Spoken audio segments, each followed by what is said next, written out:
Hello everybody, my name is Joe, and today I'm going to talk to you about the ideal time of day to start filming your videos. Number 1. Utilizing ideal natural light. Golden hour is essentially sunrise and sunset. The lighting is never going to look as good as it will early in the morning or just before the sun sets in the evening. If you have a light source coming from top down, you're more likely to get shadows underneath your eyes, it'll expose the imperfections in your face, but if you're under nice, diffused, soft light, it highlights the more attractive features and makes the less attractive features vanish. I recommend, prior to going out filming, you take a bit of time to look up when the sun is going to rise in your area. And knowing exactly when your golden hour is, let's say it's between 6 a.m. and 7 a.m., you'll know that during that point, you'll have the best chance of getting really nice looking shots without having to work that hard. There is no light I have that can compete with the sun, so when the opportunity presents itself, use the sun. Number 2, sound quality. When you're filming outside, you have less control over your sound. That means you're more likely to have wind brush up against your mic. You're more likely to have a car pass by right next to your set. Oh my God, why would anything go right today? You open yourself up to chaos. And film sets are often chaotic enough. We don't need to add the external forces of the world to it to make things more complicated than they need to be. Now there are things you can do to regulate this. If you filmed in an area that has natural barriers to the wind, your sound is always going to sound better than if you're exposed to it.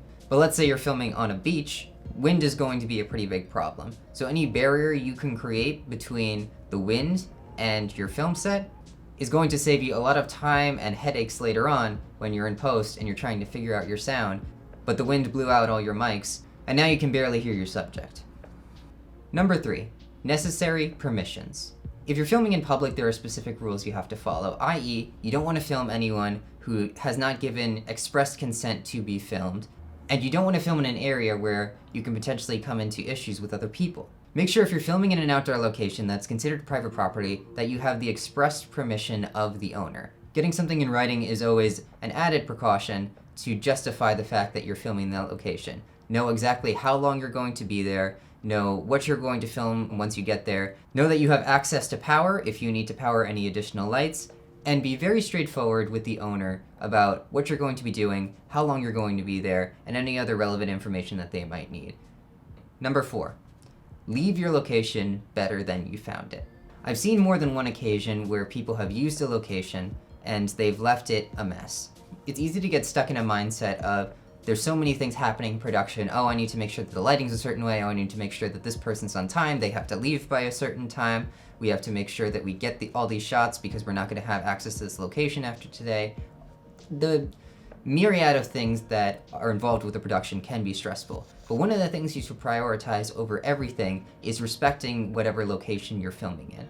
Because you can be trapped in a situation where maybe you need to come back to film something additionally, and the person that is in charge of the location doesn't want you to be there anymore because you destroyed it the last time. Making videos can be hazardous. There's a lot of equipment involved, it often involves a lot of people being in a very small, confined space, and it's going to get crazy. But if you can make sure to throw out all your garbage, make sure the floors are clean, the equipment is put away, and nothing is out of sorts, you are more likely to be able to return to location should you need to. And this applies to both indoor and outdoor locations. Even if you're outside, make sure to clean up after yourself. It's the right thing to do. Number 5, use the strengths of your location. Now, one of the reasons I do like to film outside is because it breaks the mold of what people might be used to seeing. We're used to seeing people in their bedrooms, we're used to seeing people in office spaces, we're used to seeing people in very nice, clean studios. And as good as it is to have those options, it can get a little boring to see someone in the same room over and over and over again. I can only do so much in this room when it comes to camera movement, when it comes to where I can set up lights, where I can set up my sound equipment, but in an outdoor location, I'm allowed to spread out, and I'm allowed to get higher angles, lower angles, get abstract looking shots that I can play around with later, and often those are the more engaging shots. If I were just to talk to you via this camera for 10-15 minutes straight, eventually you're going to tune out. But if as the content creator I give you additional stuff to visually take in and give examples of what I'm saying, it's more engaging content overall. So when you're planning out your videos, think about what type of shots you can get. Utilize the environment that's around you. I go into this a bit more in my setup video, which is a previous video in this series that I recommend you check out. Link will be in the description below.